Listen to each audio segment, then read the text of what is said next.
Yun. Magandang umaga mga kapak. Andito na naman ang inyong kapak, syempre, at tayo ay nagluluto, naglalaga. Today is Wednesday mga kapak. Isang maulan na Wednesday sa inyong lahat mga kapak. Ayan. Sa mga kakabsat natin dyan, kamusta po kayo? So medyo naambon po dito sa Manila. So I hope hindi masyadong lumakas yung ulan para hindi bumaha. Ayan, so kasalukuyan po akong naglalaga ng ating uulamin ngayong lunch at ito po yun. Ayan, yan na po yung ating nilalaga. Ayan, ito po yan. So ito po yung ating magiging lunch.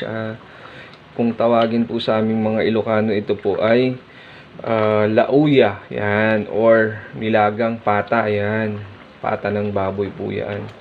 So kasalukuyan po siyang pinapalambot.